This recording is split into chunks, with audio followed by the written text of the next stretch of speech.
proven to be ineffective and at times dangerous. Through global solutions with adapted local or national implementation, we should achieve the future we want.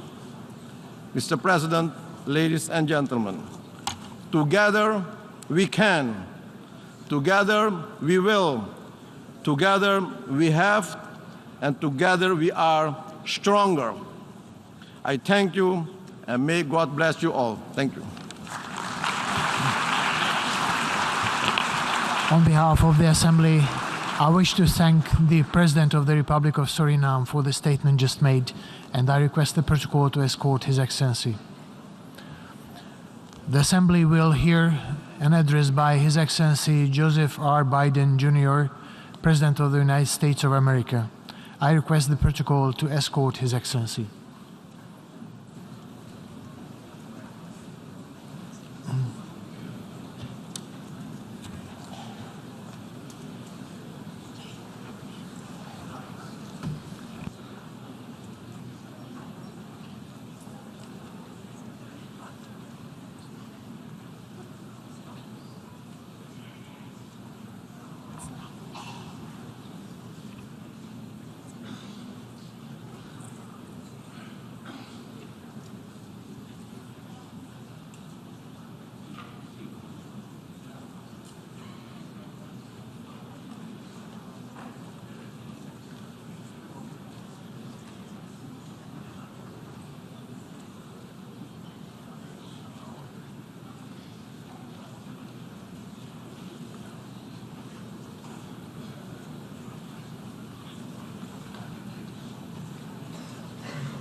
On behalf of the General Assembly, I have the honor to welcome His Excellency Joseph R. Biden, Jr., President of the United States of America, and invite him to address the Assembly.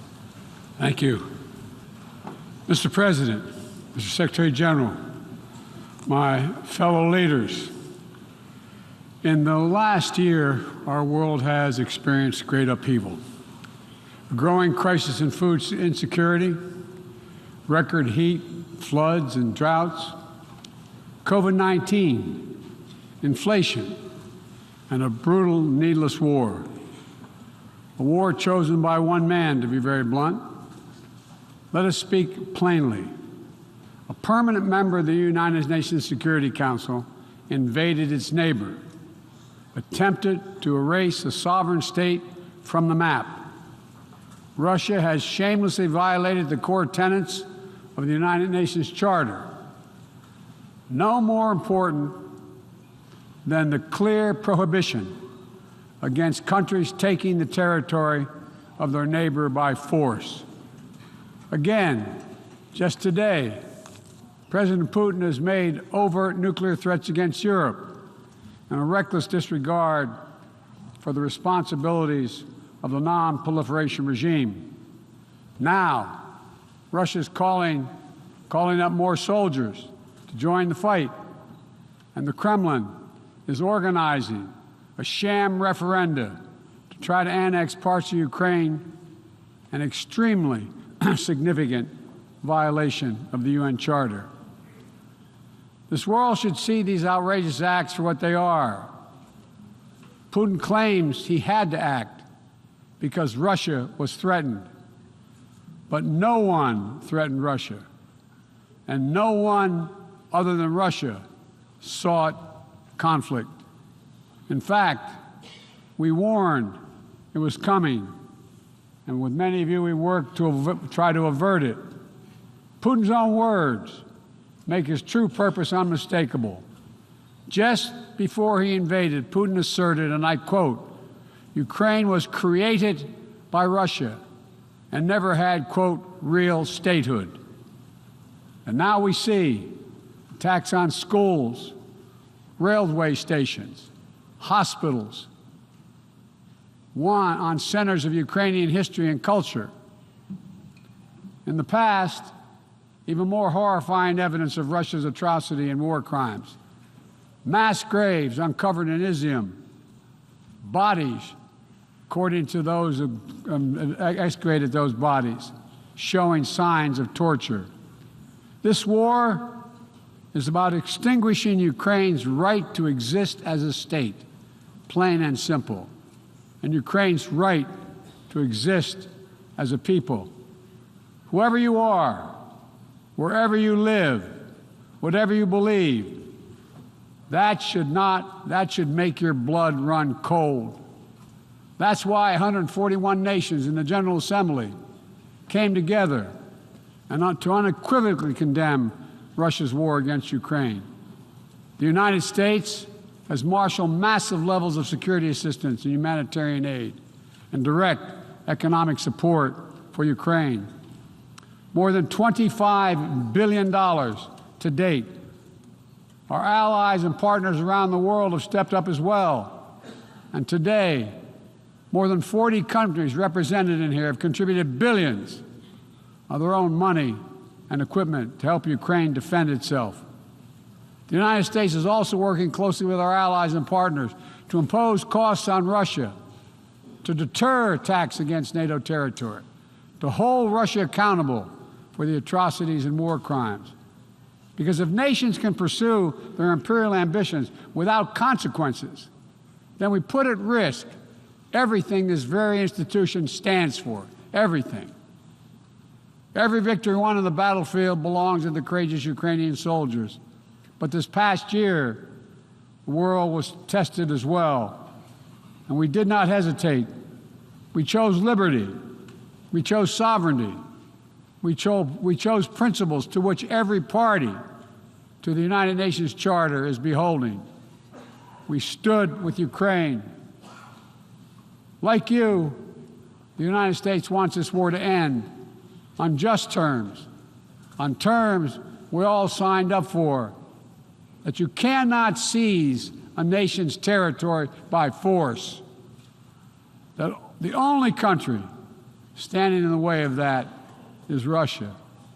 So we, each of us in this body, who's determined to uphold the principles and beliefs we pledge to defend as members of the United Nations, must be clear, firm, and unwavering in our resolve. Ukraine has the same rights that belong to every sovereign nation. We will stand in solidarity with Ukraine. We will stand in solidarity against Russia's aggression, period. Now, it's no secret that in the contest between democracy and autocracy, the United States and I, as President, champion a vision for our world that's grounded in the values of democracy. The United States is determined to defend and strengthen democracy at home and around the world, because I believe democracy remains humanity's greatest instrument to address the challenges of our time. We're working with the G7 and like-minded countries to prove democracies can deliver for their citizens, but also deliver for the rest of the world as well. But as we meet today, the UN Charter's very basis of a stable and just rule-based order is under attack by those who wish to tear it down or distort it for their own political advantage. And the United Nations Charter was not only signed by democracies of the world, it was negotiated among citizens, dozens of nations with vastly different histories and ideologies, united in their commitment to work for peace. As President Truman said in 1945, the UN Charter, and I quote, is proof that nations like men can state their differences, can face them, and then can find common ground on which to stand, end of quote. That common ground was so straightforward, so basic, that today 193 of you, 193 member states have willingly embraced its principles. And standing up for those principles, for the UN Charter, is the job of every responsible member state.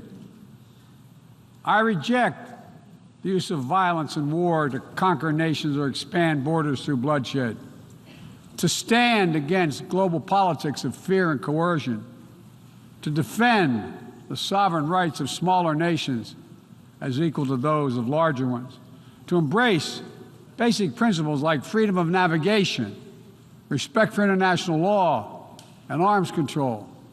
No matter what else we may disagree on, that is the common ground upon which we must stand.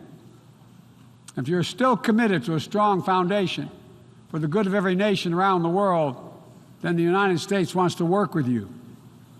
I also believe the time has come for this institution to become more inclusive so that it can better respond to the needs of today's world. Members of the UN Security Council, including the United States, should consistently uphold and defend the UN Charter and refrain from the use of the veto, except in rare, extraordinary situations, to ensure that the Council remains credible and effective. That is also why the United States supports increasing the number of both permanent and non-permanent representatives of the Council. This includes permanent seats for those nations we have long supported and permanent seats for countries in Africa, Latin America, and the Caribbean. The United States is committed to this vital work. In every region, we pursued new, constructive ways to work with partners to advance shared interests, from elevating the Quad in the Indo-Pacific to signing the Los Angeles Declaration of Migration and Protection at the Summit of the Americas, to joining a historic meeting of 9 Arab leaders to work toward a more peaceful, integrated Middle East, to hosting the U.S.-Africa Leaders Summit in this December.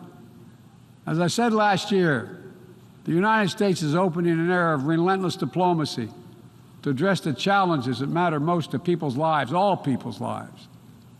Tackling climate crisis, as the previous speaker spoke to, strengthening global health security, feeding the world. We made that priority, and 1 year later, we're keeping that promise. From the day I came to office, we've led with bold climate agenda. We rejoined the Paris Agreement, convened the major climate summits, helped deliver critical agreements on the COP26. We helped get 2/3 of the world's GDP on track to limit warming to 1.5 degrees Celsius. And now, I've signed a historic piece of legislation here in the United States that includes the biggest, most important climate commitment we have ever made in the history of our country, $369 billion toward climate change. That includes tens of billions in new investments in offshore wind and solar, doubling down on zero-emission vehicles, increasing energy efficiency, supporting clean manufacturing. Our Department of Energy estimates that this new law will reduce U.S. emissions by 1 gigaton a year by 2030, while unleashing a new era of clean energy-powered economic growth. Our investments will also help reduce the cost of developing clean energy technologies worldwide, not just in the United States. This is a global game changer, and none too soon. We don't have much time. We all know we're already living in a climate crisis. No one seems to doubt it after this past year. We meet. Much of Pakistan is still underwater, needs help. Meanwhile, the Horn of Africa faces unprecedented drought. Families are facing impossible choices, choosing which child to feed and wondering whether they'll survive. This is the human cost of climate change, and it's growing, not lessening. So as I announced last year, to meet our global responsibility, my administration is working with our Congress to deliver more than $11 billion a year to international climate finance, to help lower-income countries implement their climate goals and ensure a just energy transition. The key part of that will be our PEPFAR plan, which will help 500 million people in especially vulnerable countries adapt to the impacts of climate change. and build resilience. This need is enormous. So let this be the moment we find within ourselves the will to turn back the tide of climate devastation, and unlock a resilient, sustainable, clean energy economy to preserve our planet. On global health, we've delivered more than 620 million doses of COVID-19 vaccine to 116 countries around the world, with more available to help meet countries' needs. All free of charge, no strings attached, and we're working closely with the G20 and other countries in the United States help lead the change to establish a groundbreaking new fund for pandemic prevention, preparedness, and response at the World Bank. At the same time, we've continued to advance the ball on enduring global health challenges. Later today, I'll host the 7th Replenishment Conference for the Global Fund to fight AIDS, tuberculosis, and malaria. With bipartisan support in our Congress, I have pledged to contribute up to $6 billion to that effort. So I look forward to welcoming a historic round of pledges at the conference, resulting in one of the largest global health fundraisers ever held in all history. We're also taking down the food crisis head on, with as many as 193 million people around the world experience acute food insecurity, a jump of 40 million in a year. Today I'm announcing another $2.9 billion in U.S. support for life-saving humanitarian and food security assistance for this year alone.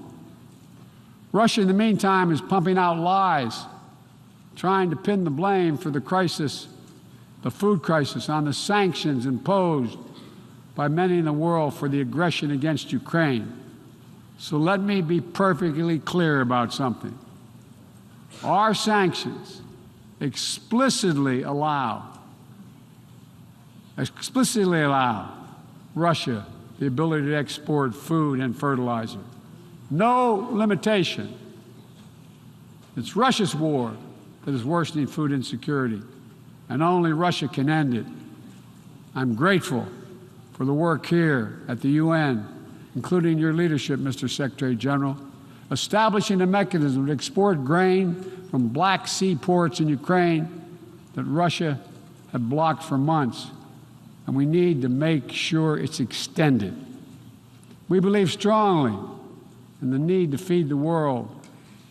That's why the United States is the world's largest supporter of the World Food Program, with more than 40% of its budget.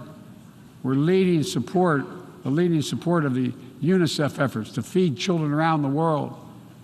To take on a larger challenge of food insecurity, the United States introduced a call to action, a roadmap eliminating global food insecurity,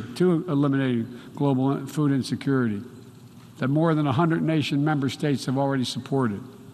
In June, the G7 announced more than $4.5 billion to strengthen food security around the world through USAID's Feed the Future initiative. The United States is scaling up innovative ways to get drought and heat-resistant seeds into the hands of farmers who need them, while distributing fertilizer and improving fertilizer efficiency so that farmers can grow more while using less.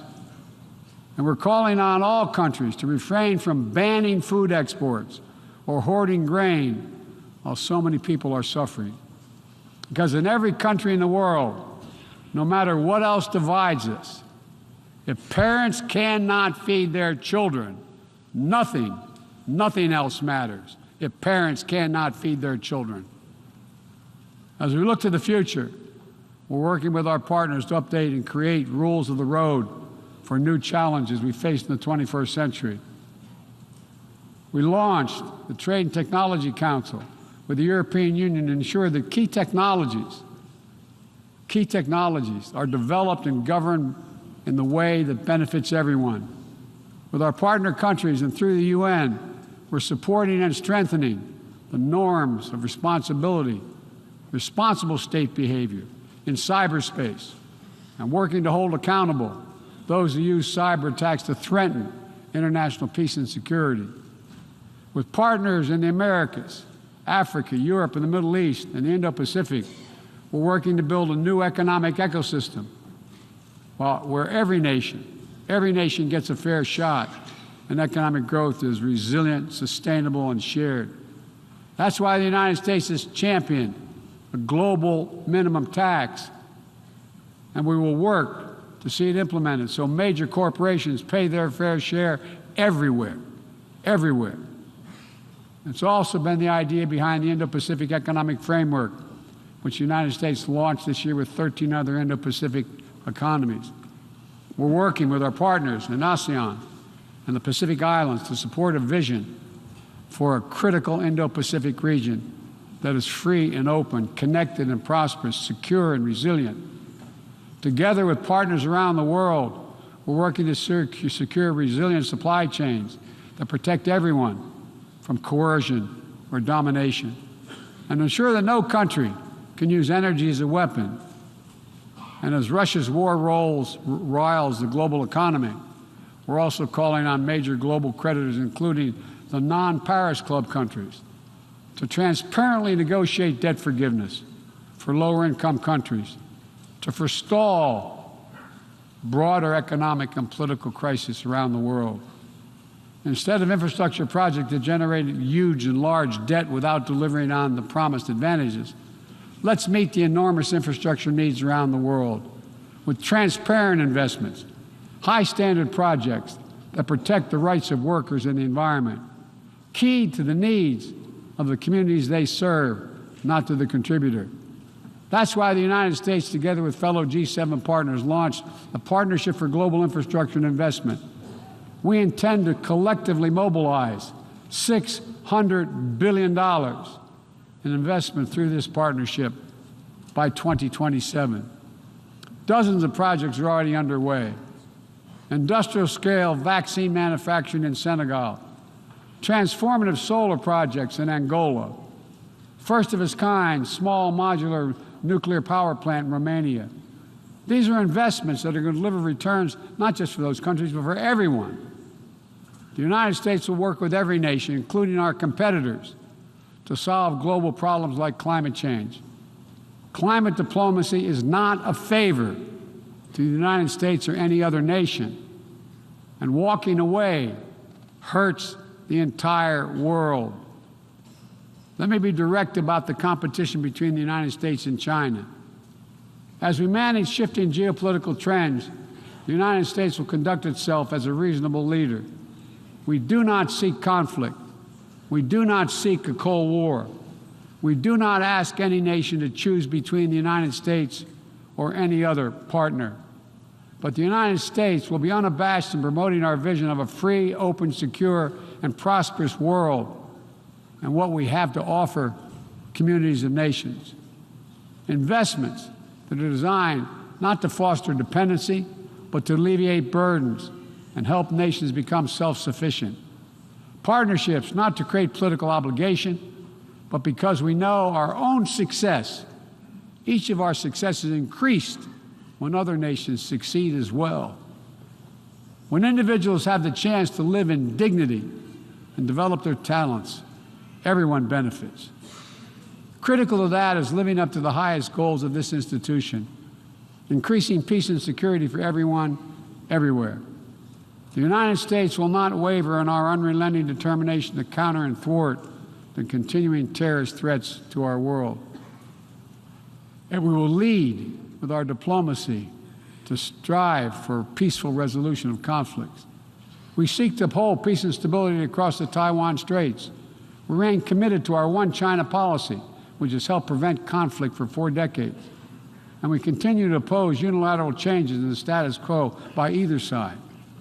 We support an African Union-led peace process to end the fighting in Ethiopia, restore security for all its people. In Venezuela, where years of political oppression have driven more than 6 million people from that country, we urge the Venezuelan-led dialogue and return to free and fair elections. We continue to stand with our neighbor in Haiti as it faces political, fueled gang violence and an enormous human crisis. and we call on the world to do the same. We have more to do. We'll continue to back a UN-mediated truce in Yemen, which has delivered precious months of peace to people that have suffered years of war. And we will continue to advocate for lasting negotiating peace between the Jewish and Democratic State of Israel and the Palestinian people. The United States is committed to Israel's security, full stop, and a negotiated two-state solution remains, in our view, the best way to ensure Israel's security and prosperity for the future and give the Palestinians the state to which they are entitled. Both sides to fully respect the equal rights of their citizens, both people enjoying equal measure of freedom and dignity. Let me also urge every nation to recommit to strengthening the nuclear non-proliferation regime through diplomacy. No matter what else is happening in the world, the United States is ready to pursue critical arms control measures. A nuclear war cannot be won and must never be fought. The 5 permanent members of the Security Council just reaffirmed that commitment in January. But today, we're seeing disturbing trends. Russia shunned the non-proliferation, irresponsible nuclear threats to use nuclear weapons. China is conducting an unprecedented, concerning nuclear buildup without any transparency. Despite our efforts to begin serious and sustained diplomacy, the Democratic People's Republic of Korea continues to blatantly violate UN sanctions. And while the United States is prepared for a mutual return to the Joint Comprehensive Plan of Action if Iran steps up to its obligations, the United States is clear. We will not allow Iran to acquire a nuclear weapon. I continue to believe that diplomacy is the best way to achieve this outcome. The non-proliferation regime is one of the greatest successes of this institution. We cannot let the world now slide backwards, nor can we turn a blind eye to the erosion of human rights. Perhaps singular among this body's achievements stands the Universal Declaration of Human Rights, which is the standard by which our forebears challenged us to measure ourselves. They made clear in 1948, human rights are the basis for all that we seek to achieve. And yet today in 2022, fundamental freedoms are at risk in every part of our world. From the violations in Xinjiang, detailed recent reports by the Office of UN and U.S. reports detailing by the U.S. High Commissioner, to the horrible abuses against pro-democracy activists and ethnic minorities by the military regime in Burma, to the increased repression of women and girls by the Taliban in Afghanistan. And today, we stand with the brave citizens and the brave women of Iran who right now are demonstrating to secure their basic rights. But here's what I know. The future will be won by those countries that unleash the full potential of their populations, where women and girls can exercise equal rights, including basic reproductive rights, and contribute fully to building a stronger economies and more resilient societies, where religious and ethnic minorities can live their lives without harassment and contribute to the fabric of their communities, where the LGBTQ plus community, individuals, live and love freely without being targeted with violence, where citizens can question and criticize their leaders without fear of reprisal. The United States will always promote human rights and the values enshrined in the UN Charter in our own country and around the world. Let me end with this. This institution, guided by the UN Charter and the Universal Declaration of Human Rights, is at its core an act of dauntless hope. Let me say that again. It's an act of dauntless hope. Think about the vision of those first delegates who undertook a seemingly impossible task while the world was still smoldering. Think about how divided the people of the world must have felt with the fresh grief of millions dead, the genocidal horrors of the Holocaust exposed. They had every right to believe only the worst of humanity. Instead, they reached for what was best in all of us, and they strove to build something better. Enduring peace, comity among nations, equal rights for every member of the human family, cooperation for the advancement of all humankind. My fellow leaders, the challenges we face today are great indeed, but our capacity is greater. Our commitment must be greater still. So let's stand together to again declare the unmistakable resolve that nations of the world are united still, that we stand for the values of the UN Charter, that we still believe by working together we can bend the arc of history toward a freer and more just world for all our children, although none of us have fully achieved it. We're not passive witnesses to history. We are the authors of history. We can do this. We have to do it for ourselves and for our future, for humankind. Thank you for your tolerance, for listening to me. I appreciate it very much. God bless you all. On behalf of the General Assembly, I wish to thank the President of the United States of America for the statement just made, and I request the protocol to escort His Excellency. May I request representatives to remain seated while we suspend the meeting for 5 minutes before resuming to hear